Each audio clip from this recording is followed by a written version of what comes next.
Actual Fluency Podcast, episode 31 with Leszek Trybała.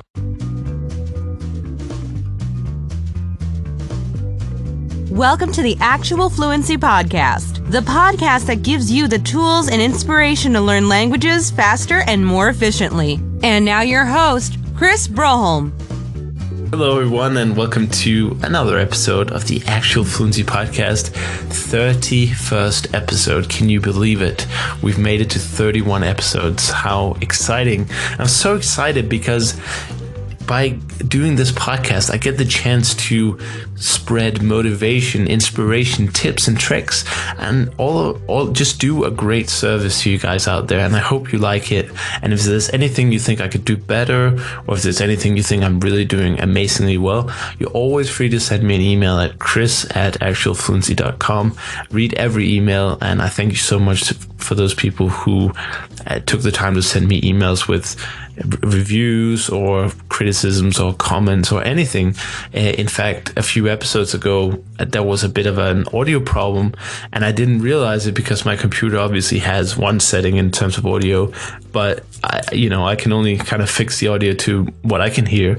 And one of the users, somebody named Martin, sent me an email and said, "You know what, Chris, I love listening to the podcast, and I can manage a certain degree of audio problems, but this is just I can't listen to this." And I was like, what's he talking about? It was fine when I listened to it.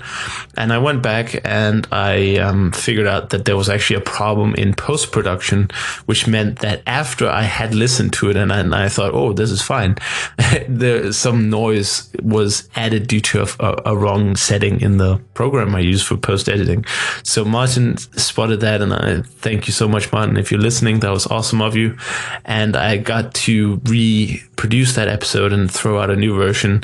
And Martin immediately agreed that it was much better quality. So, I'm just so grateful for you guys out there listening and taking the time to interact and saying how much you enjoyed it. Or, even if there are things you don't like, just let me know and I'll work on them as best I can. Today's interview is very interesting in several ways. It's with a guy named Leszek, and he's originally from Poland, but he's moved to Sweden some years ago. And he's learning a lot of languages, and the coolest thing is that he's only 17. So he's part of this kind of young polyglot revolution that's been going on, at least in the last year or 2 years. Probably most famous example is someone like Tim Donner from New York, who's been on every major news show in the world, it seems, and everybody knows him as the kid who can speak 20 languages. And by the way, I'd really love to have Tim on the show one day. So if you know Tim and can influence his decision, feel free to nudge him, because I have sent him a message, but he said he was too busy. So if you can exercise a little nudge in his way, I'd love to have Tim on to talk about language learning and, doing it from a young age. But Leszek today is also interesting. And the reason he's interesting for me personally is because Memrise, the program I use for flashcarding, has a leaderboard. And every single month, I just see Leszek doing so much work. And, I'm no workaholic myself. I know that I'm not the hardest working in flashcarding there is, but he was doing like 10 to 15 times the points I was doing. So just watching him actually do all these points motivated me a lot. And so I wanted to get him on the show to kind of dig into where does this motivation come from for these kind of younger people. I know 17 isn't really, a child or anything. It's a young adult, and I'm only 26 myself, so there's not a big age gap there, but still 17 and speaking a few languages and working on several others. And doing it so consistently, like we're talking hours and hours a day. And when I got to speak to Leszek, which we'll hear in just a moment, you can hear really that it's an insane level of passion that he has for it. I mean, he's so motivational and he's so inspirational as well. And I was just, as soon as I had finished the interview with him, I just went on to Memrise, and I'm like, okay, now we do it. So I hope that you enjoy listening to Leszek and his crazy passion for languages. And I hope that you can kind of absorb some of it and use it in your own language learning, because sometimes we do tend to get stuck and we do tend to need some extra motivation. And I think somebody like Leszek is a perfect guy to help you with that. He was also at Polyglot Berlin.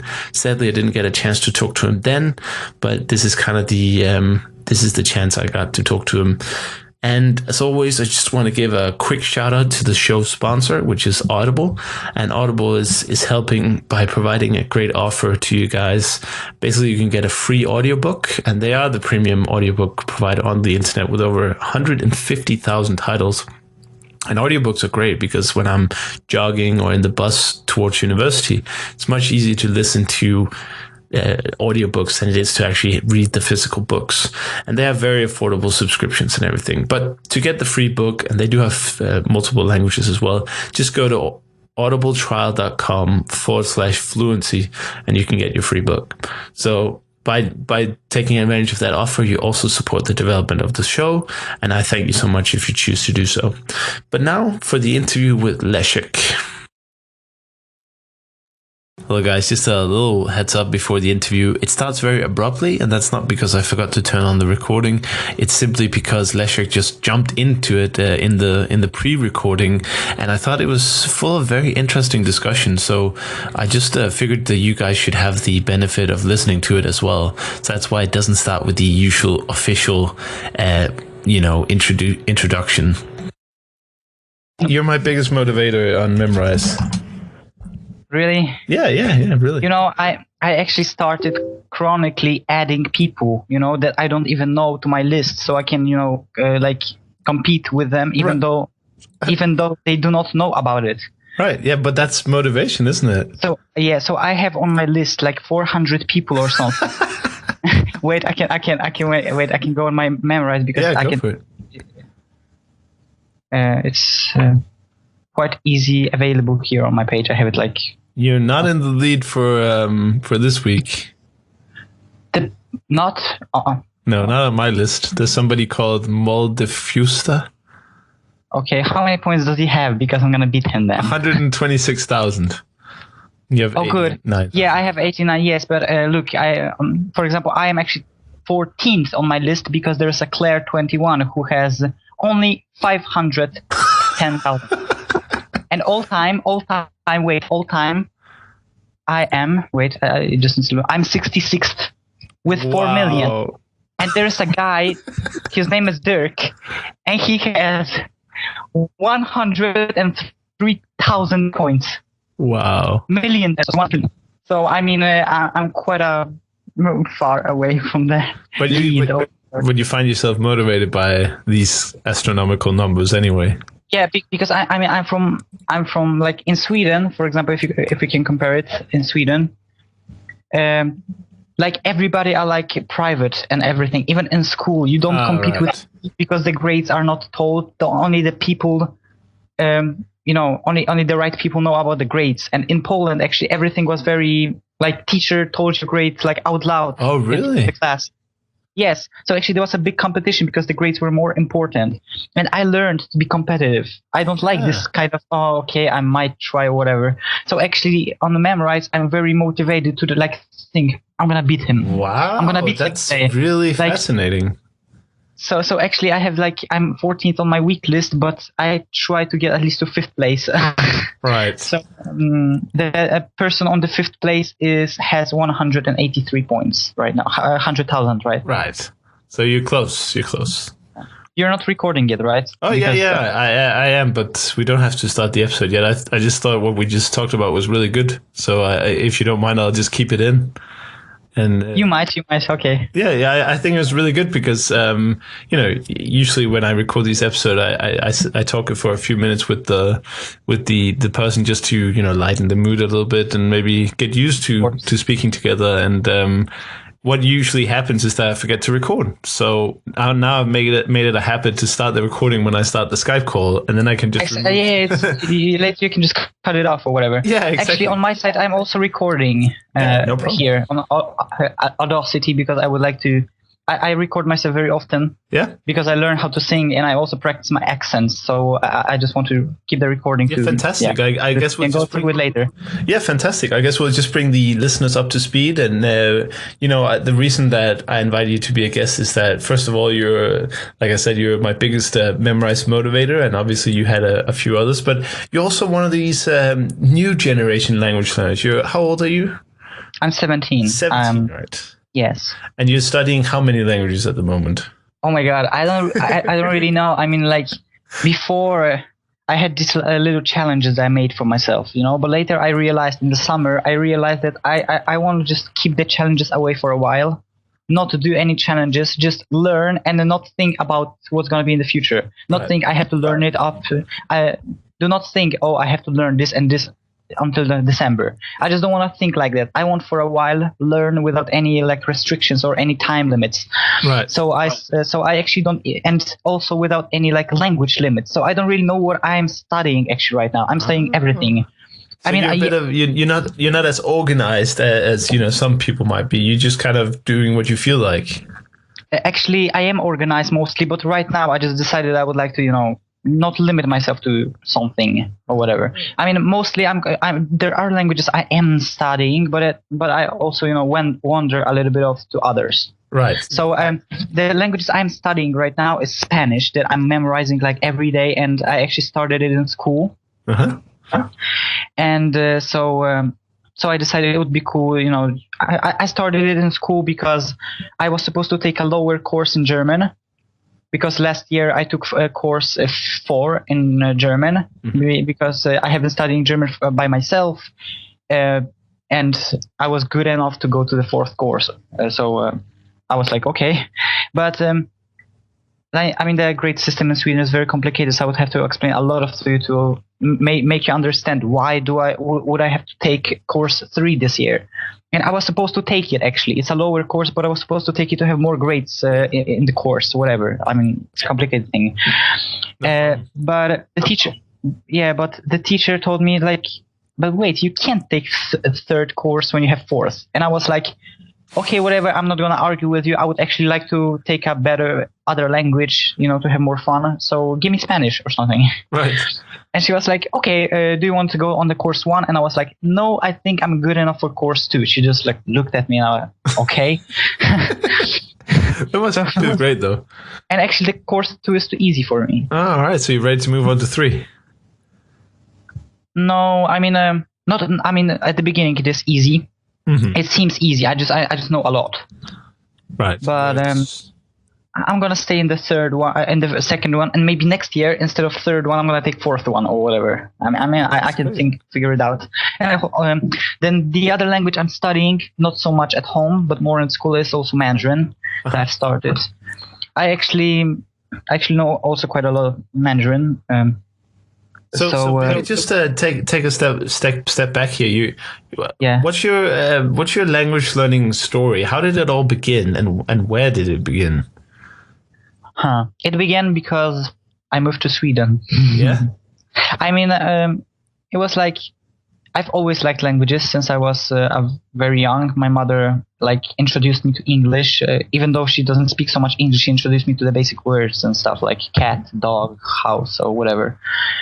And also my father knew some Russian, so he also told me some words. He taught me how to count and stuff like that. So it was also when we watched the dubbed movies in Poland, because in Poland they dub movies. Mm-hmm. I always try to catch a little bit of the language spoken in the background. I was like, Dad, what is that language? And he was like, English. What is that language? Oh, it's German. There was a lot of also German series going on TV. Mm-hmm. So I was always interested in languages, but I started, and I always learned them. I always tried to learn them, at least. I always failed. Always. I just went through 2 lessons. Maybe I was also too young to understand these grammatical things and stuff like that. I was very young then. Right. But in school, I did so in English. So, I mean, I could say that everything started in Sweden. Seriously, it started in Sweden. I came to Sweden in 2011. Uh-huh. In January. And from the first day I had to use English that I didn't even knew so well. I mean, I knew English, but it wasn't so good as I thought it was. But it was the only language I could use, actually, because I didn't know any Swedish. No. So I was like, okay, so I'm gonna speak English. And it was quite a fun. But later also because of my English, I started neglecting Swedish. I didn't learn it so much, so that's why it took so much time for me. It took more, 1.5 years to start speaking it, actually. So it was quite a lot of time, After that time, Swedish, exactly. Not easy, is it, with the pronunciation? Yeah, I still have some problems. Actually, right now I'm trying to perfect it or whatever. I'm talking with my Swedish teacher about it. Hey, if I may say so, you sound like you have a little Swedish accent to your English, so that sounds like you're on the right way, at least. It's impossible. I can't have Swedish accent when I speak English. No. Well, that's what I feel like. That's what I feel like. But maybe Polish English accent is similar to the Swedish English accent. My jaw is on the floor. Nobody ever told me that. Okay. Whatever. Okay. Well, I'm not saying I'm right. I'm just saying that's why. No, it's fun. It's funny actually. I'm gonna listen to the recording and see. Let's see for myself. Yeah, maybe you'll agree or you'll disagree. Yeah. But it sounds like you had a very sort of supportive family in terms of language learning, and that kind of, even if you didn't do, let's say, fantastically in school, you still went on to get the kind of the interest when you came to Sweden. What kind of made you go? I mean, I think you're very kind of hardworking right now. I think you're one of the most hardworking I have in my kind of network. So what made the change from, I have a few lessons in school, I like languages, to, I'm doing hours and hours a day? Exactly. Yeah. It became, it started in 2012 when I went for a trip. I went for a trip with my friend that lives here in Poland. We went to Poland because here in Sweden, also Polish organizations, they organize a trip I don't know, like a holiday, camps and stuff for Polish kids living in Sweden or living in Norway and stuff. So I actually went for a trip like that. And I've met a few Norwegian people, a few Polish people who lived in Norway. And I got quite fascinated with Scandinavian languages. I came from the trip with a thought. I'm gonna learn Norwegian, and I'm gonna go to them and speak with them in Norwegian. Right. Go to Norway and speak with Norwegian. And that's when I started. Like I started in January because the trip was in December. It was not a holiday trip. It was more like. Yeah, it was in December actually. So, so I started to learn it, and I learned it quite. It didn't go so well. I could write very quickly. I learned how to write correctly quite quickly, and I started to chat with my friends. But when it comes to speaking, I didn't even say a word besides hello and goodbye because and I had problems also with understanding and I realized that this problem with understanding was because of Swedish. Like the better I know Swedish, the better I know Norwegian. It's a fact. Right. So I couldn't understand Swedish, I couldn't understand Norwegian, but right now when I can understand a lot of Swedish, I listen to Norwegian radio and I actually understand it. Yeah, they're very similar when you get into them. Yeah, exactly. But I started learning it. But later, when I was in school, I found out that I'm gonna go to Hungary with my class because we had a choir. I was in a special music class. Mm-hmm. So I decided I'm gonna learn Hungarian. Why not? Yeah, why not, right? Why not, right? Yeah. I started learning it, and when I went to Hungary, I was pretty disappointed because I couldn't say a lot.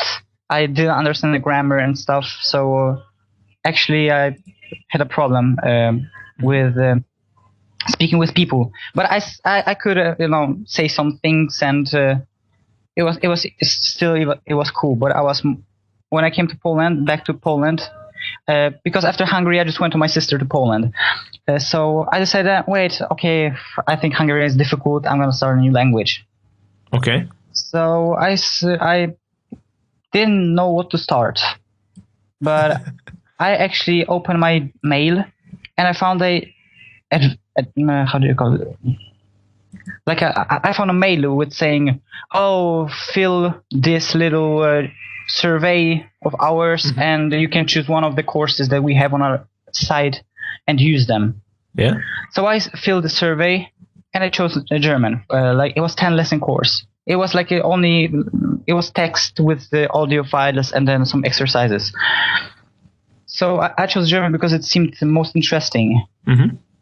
And after that, I just went through the course, and I did the course in 7 days. Actually, it was a 10-lesson course. I did like two lessons daily because they were very short. Yeah.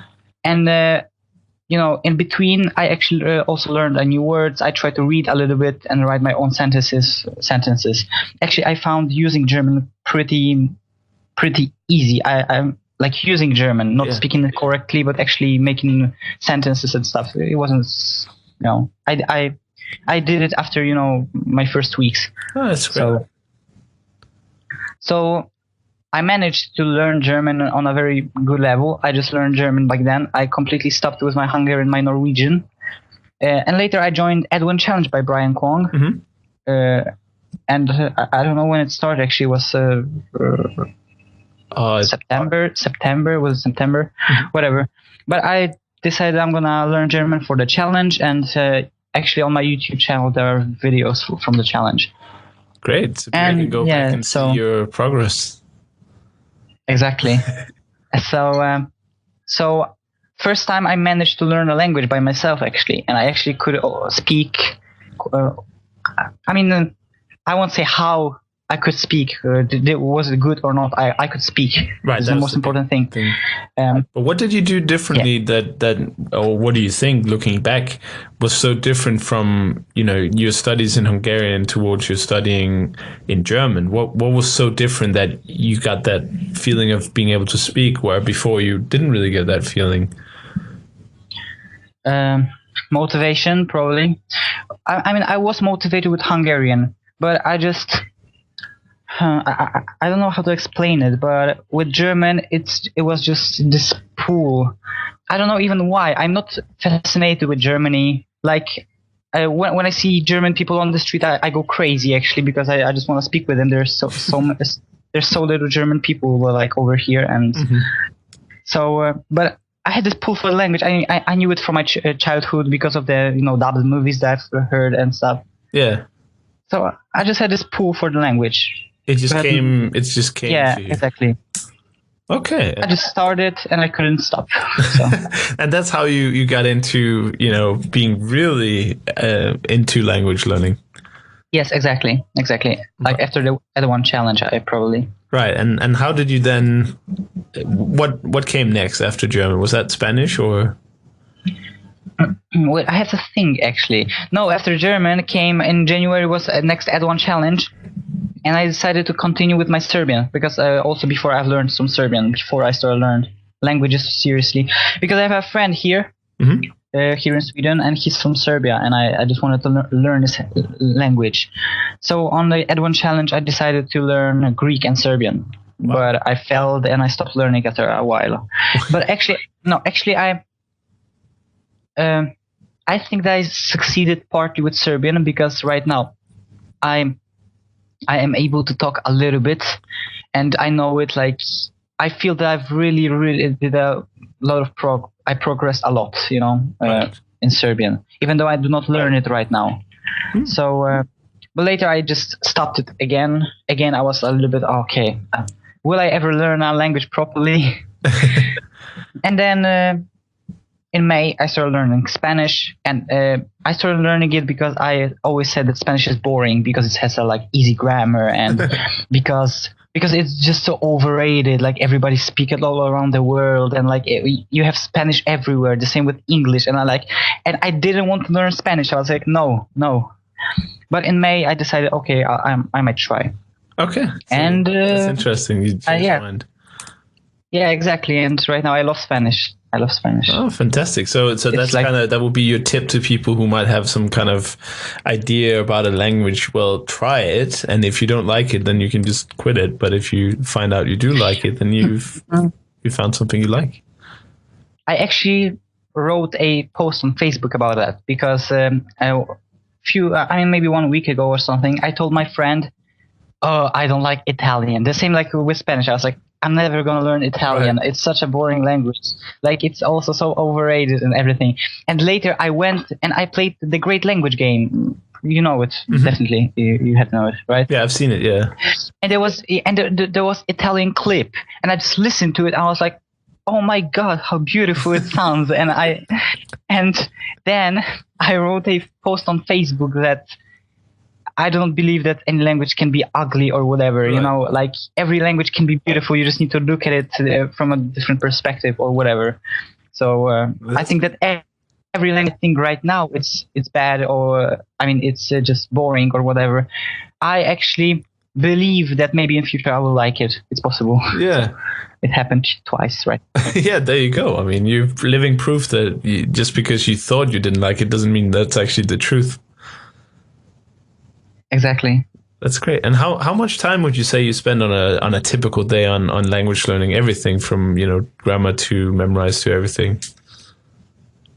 To be honest, yeah, sure. I would say that most of my time that I do on language learning is memorize. Right now, I really abandoned books and grammar, and I just started like planting words like crazy.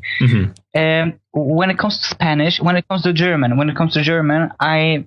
I only plan the words here, like on memorize, and maybe sometimes I can read a little bit of a book I have here. Actually, I hold it in my hand. I have a book that I've got on the Polyglot Gathering. It was like Damals war es Friedrich or whatever, and I read it actually because it's not so difficult to read and it's not such a big book. So sometimes I read a page or two. But with Spanish, actually, I listen to a lot of rap music. I listen to it like constantly without and I'm learning lyrics and everything while you do memorize, or is that outside? Besides memorize. Okay. And then I also learn Spanish on memorize, and I use a little bit of Duolingo. So I do not use anything really like special, I just listen to some music here. I listen to a lot of radio actually. Try at least daily to get some listening. Yeah, that's a good And then I have twice a week I have Spanish in school. Oh, that helps too, I suppose. Exactly, yeah, I can speak some Spanish, and I'm actually waiting until we get our books, because I know which books we are going to get, because when I started learning Spanish, I actually borrowed them from library, and they are quite cool. I don't have any like really good book for Spanish, and this book from school could actually be cool to just skim through and see what take a look closer at texts. They have this little vocabulary lists below the text, so I can read texts, and then So I'm waiting until I get a book so I can work a little bit also on them more officially on the language. Right, but how many hours would that amount to? Because I know you're a very hardworking guy, and it's very inspirational to see. So I just wanted to get you to say how much time. I do not count, but. After I come back from school, I spend the whole day. All right. Like mostly, sometimes I watch some dumb video, video on YouTube or whatever. We all do. But I never take a long break. I'm memorizing at least every hour. I'm memorizing at least once. Right. So I do not learn in one go, but I'm breaking it up into little pieces. So I would say I'm up to 3-4 hours daily. Right. It would be. Great. So I think it would be. So you're feeling like I think I asked you this. Do you feel like you're getting addicted to the memorize interface, the kind of game with the points and everything? Quite. Everything is boring after a while, for me at least. Right. So how do you fix that with memorize? I had a memorize crisis actually, but it was before I started to memorize like crazy. It was like a few weeks ago. Yeah. It was actually during the summer I didn't memorize a lot, and it was then when I had this memorize crisis. I didn't really memorize a lot. I just didn't want to do it. I was like, okay, it's boring. And later, actually, in the last weeks of summer, I just came back to it. I don't know how. I just went on memrise because I was really bored, and I was like, okay, let's water some words, and so I started all over again, and I started even with a bigger how do you say it, velocity, because because I had so much to water that actually I started to get a lot of points and stuff, and I was like, okay, cool. Right. so I was like, let's do some more courses, and I started to learn I found a couple of good courses, and I'm doing great now. Oh, great. Maybe a break is good. I mean, I've had the same with Memrise, where I've been doing it sort of daily for a while, and then it's like, I don't feel like it, and then suddenly the watering kind of fills up, and I'm like, I don't want to do it, and then I had a break, and now I'm kind of back in it, and I feel pretty motivated to do it. It's not like I'm flying through it with the same speed as you are, but it's not boring like it was before. So I think taking a break sometimes is definitely helpful. Exactly. And I think so too. Also picking, maybe mixing it up. Do you feel like having a lot of different courses makes it more interesting than just, doing 10,000 basic words of Spanish or whatever they call those courses, the frequency courses? Mm-hmm. I do not like to learn. I like to learn grammar, actually. Like, it depends on the language. There are some language when I prefer just to learn words and then try to mumble some sentences that I think might be correct.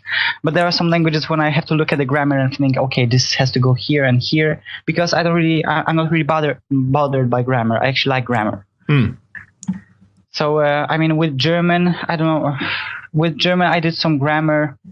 I went through some exercise books and stuff. And with Spanish, I went through was it Spanish in 3 months or something like that book? I don't know how it was called. Okay. Something like that, whatever. But it had some basic grammar, and I actually went through most of the basic grammar in like one day. It was like the plurals, the indefinite, definite articles, and stuff like that. The present tense, the conjugation, and I went through all of it in one day. And I just picked it up pretty quickly because it was so straightforward. And since then, I didn't touch so many grammar books, besides maybe Duolingo, I did a little bit of. You're a big fan of Duolingo for the languages that it has right now. It's not all. Right now, I have a Duolingo crisis, actually big one. You're getting bored with that now, or is there a not even. It's a different crisis, because when I went to Polyglot Gathering, I stopped using Duolingo on my Spanish, and when I came home, all of my skills, lost their strength or whatever. Good. And I have to redo all of the courses, and I'm so mad. No. It's so much. My whole tree needs to be redone. It's dead. And I'm like, yeah, not completely, but it has some but still every lesson. So I'm like, no. And it's actually, I had almost whole tree done. I had maybe 12 or 13 courses left. So it's pretty difficult right now to go through it all over again. Yeah, I can imagine. Speaking of the Polyglot Gathering, what did you think of it, and did you have fun there? I had fun. It was the first time when I could actually travel by myself to a country where I've never been, and Berlin is a huge city, and I was actually completely alone. It was the first time. Yeah. And the Polyglot Gathering itself was amazing, because the first time, here in Sweden, I don't have many people that actually that I can share my interest with. No. So when I speak about some weird things, cases in Serbian or whatever, so my friends just look at me like, it's boring. Yeah.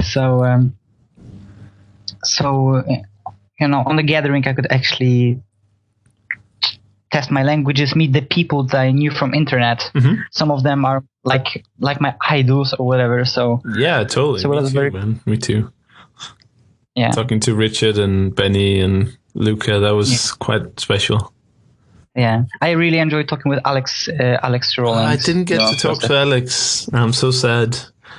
But there were so many people that talking to everyone was impossible. I didn't get to talk to you, for instance, because there's so many people. It's impossible to talk to everyone. But everyone that I talked to had such an interesting story.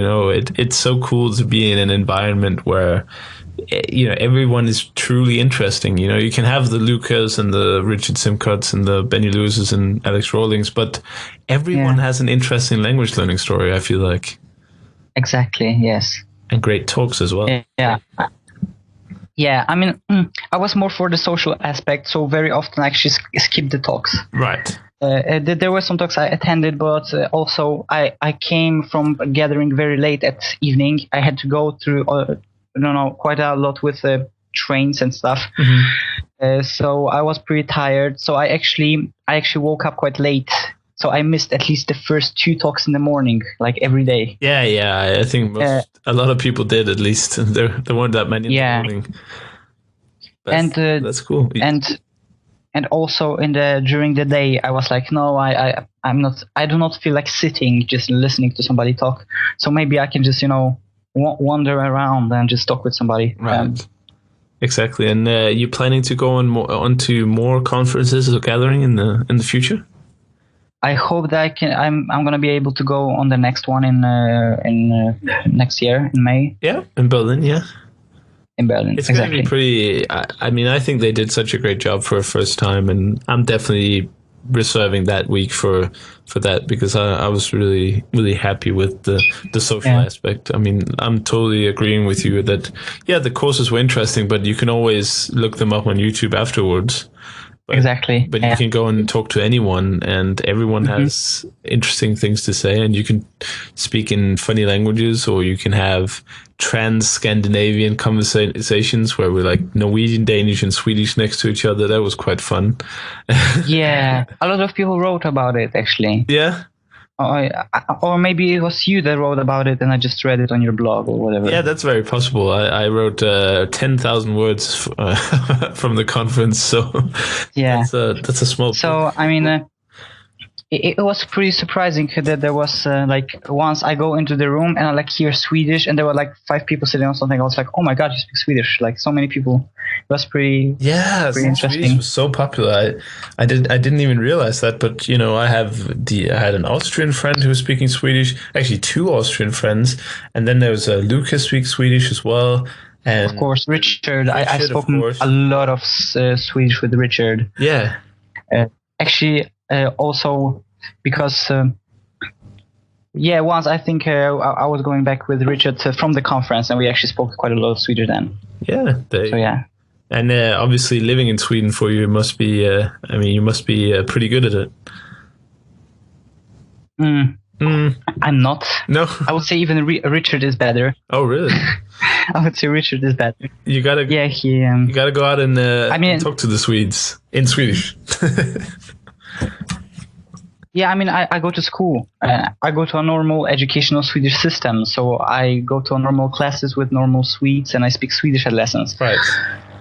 But I still think I could do better, and my pronunciation is not so I mean, it is good, but it could be better. You're probably just being modest. Actually, I'm talking a lot with my teacher about my pronunciation because I'm very interested in phonetics. Yeah. So I'm like, I've noticed that in Swedish something like that. Am I pronouncing it right? And she's like, and she just tells me, and she actually told me a lot of funny things about my pronunciation that I'm actually trying to get rid of. So she's very helpful about it. Yeah, that's a great. Do you want to pursue an academic career in linguistics, or do you have other plans? I don't really know. I mean, I thought about it, but every week I have a different thought, or whatever. I wanted to study in England, but later, no, I thought maybe America, and maybe later I thought, oh, wait, in Poland there's a good language university in Poznań, but right now I'm thinking about Spain. I don't know why. I just want to study in a different language than English, Polish, and Swedish. I just want to go to a university and study a course in a language that I'm not so good at yet. Yeah, that's a good idea. I mean, of course, I'm going to be able to speak it, but I would just like to go to a new university, not only to study a subject, but also learn something more. So I thought that, for example, I could also study in German to perfect my German or whatever. It would be cool. Yeah, and it would be. But I don't know what I want to study. And it would be a language-related course. Yes, right. You can speak. Yeah, exactly. That's what I do not know. I love learning languages and using them with people, but every field that has to do with languages seems boring for me. I just can't find this translator or teacher or linguist. Even linguist. No, I don't want to sit in university. I would actually like to have a Benny's lifestyle. It was so cool, but yeah. I'm not such a good blogger, so I'm possibly never going to be able to. If you're good at teaching languages, you could become a language teacher and do it from anywhere in the world. Just teach via Skype. Yeah, I thought about actually teaching via Skype. So right now I'm not like, how do you say it? I'm not really telling people that I teach languages, but I'm trying to catch some little occasions, Yeah. Oh, I might help you with this or with that, just to. Once, actually, I called a woman. They wanted to have her somebody who would help her husband to learn Polish here in Sweden. But actually, she told that they already had somebody else, wow. So it didn't work out. But it's still possible that I can catch these little occasions, Yeah, I think you can definitely do that, and language teaching around the world is in high demand, particularly English. Which your English is good, and you can definitely teach people who are very bad at it. For instance, in Asia, or they have many places where demand. The languages I feel very comfortable about teaching, are actually English and Polish and Swedish just on a basic level, and maybe some German. Some German. All you need. You just need a basic level. Yeah, exactly.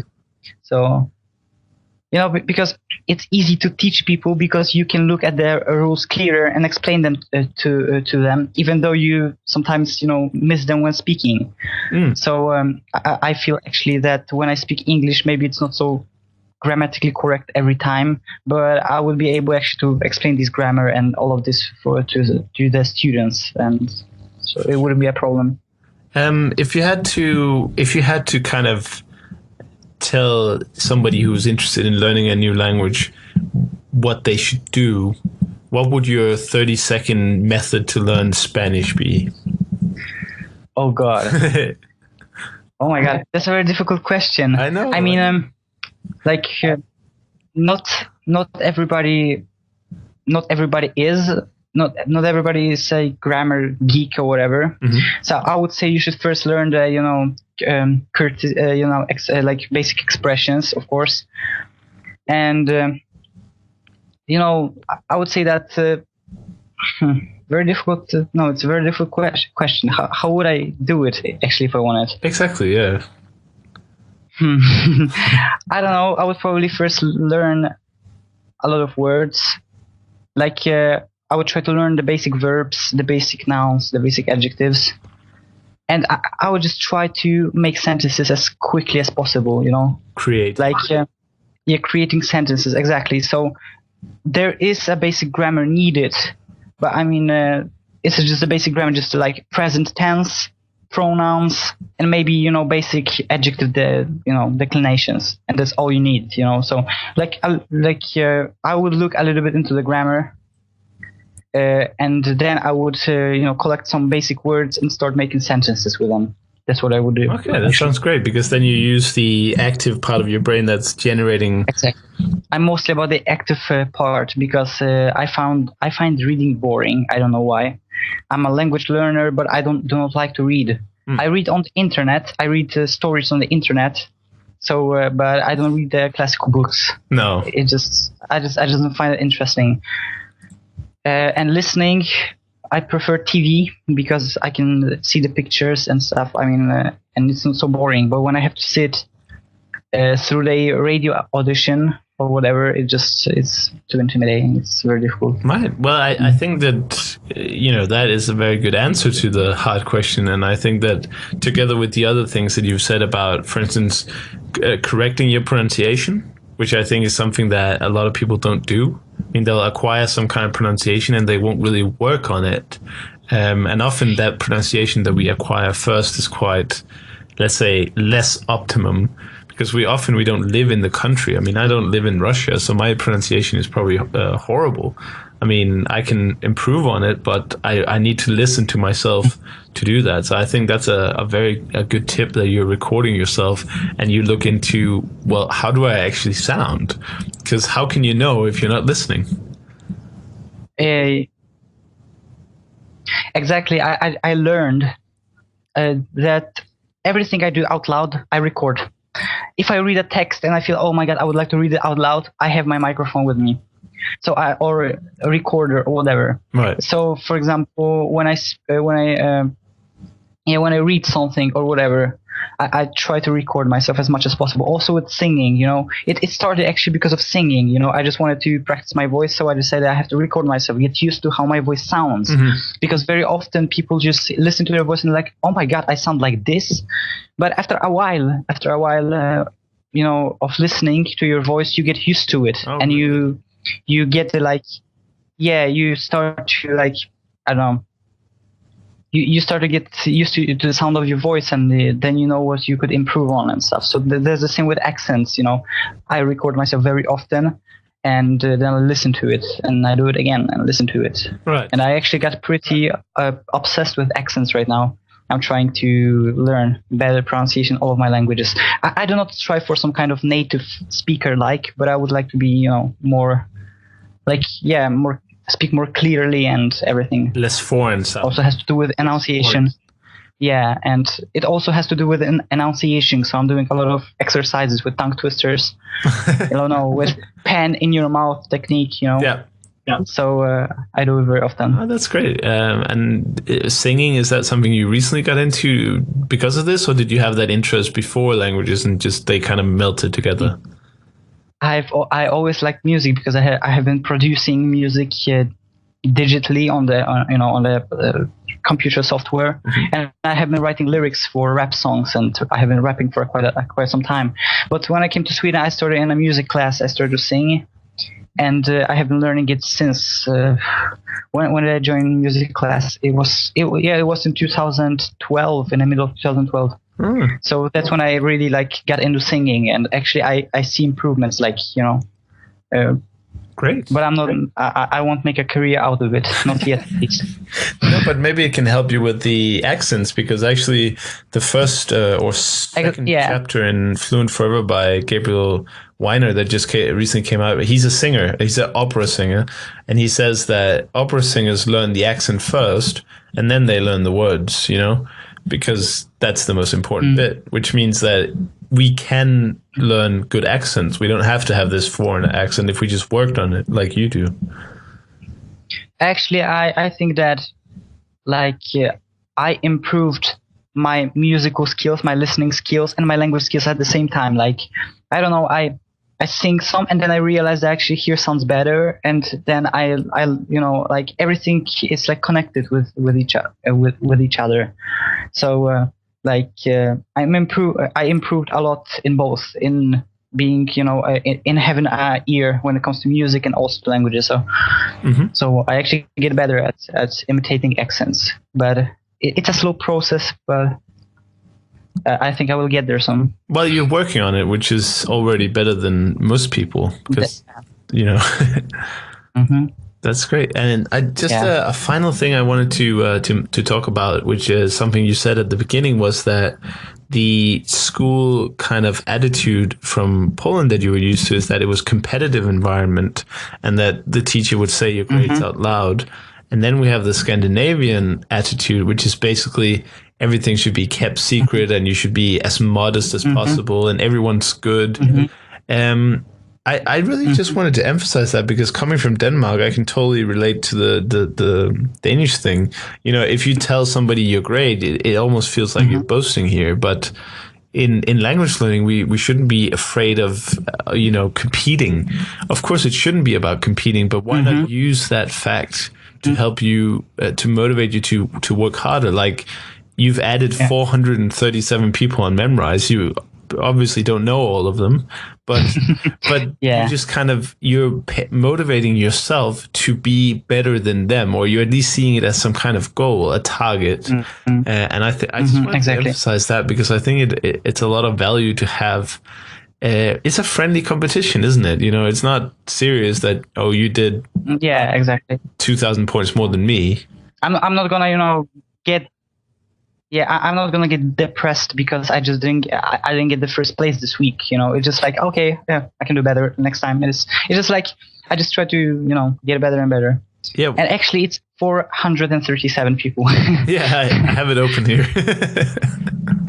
I have to do my research. I just have it in front of my face right now. Yeah, exactly. Me too. Yeah, it's okay. I'm just joking. I'll catch you one day. Yeah. Yeah. I hope so. But anyway, it's been such a pleasure to talk to you, and it's very refreshing to hear from the kind of the young generation. I know that it sounds weird to say that when I'm only, about oh God, I'm getting old, 9 years older than you. But it's just a different it's like a new wave, I feel like, and it's very nice to see people getting into language learning from a younger age and being so hardworking, like I said, and I'm totally motivated, more motivated to work, because I see all your great efforts. I mean, I see all the points that you make, and I'm like, oh God, I need to make more points, so thank you for being so active in the community. Yeah, no problem. Thank you for having me today. So yeah, no problem, and good luck going forward. And I'll see you in Berlin, hopefully. Yes, definitely. We should talk then. Yeah, definitely. Yeah. Okay. All right. Cool. See ya. See ya.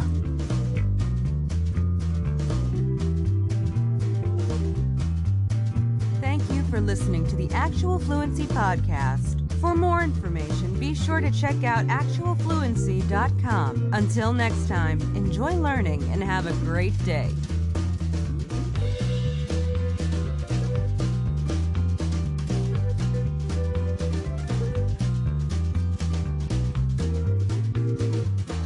Psst. This is a secret Easter egg. Don't tell anyone. But as a thank you for you listening to the end of this show, I'm making one coupon code available for my new podcast bundle, so you get 99% discount on the purchase. You just have to type in Easter egg at actualfluency.com/bundle. Just click add to cart and then add the coupon code Easter egg, and I'll deduct 99% off the purchase. Don't tell anyone, and it's only one usage. So first come, first serve.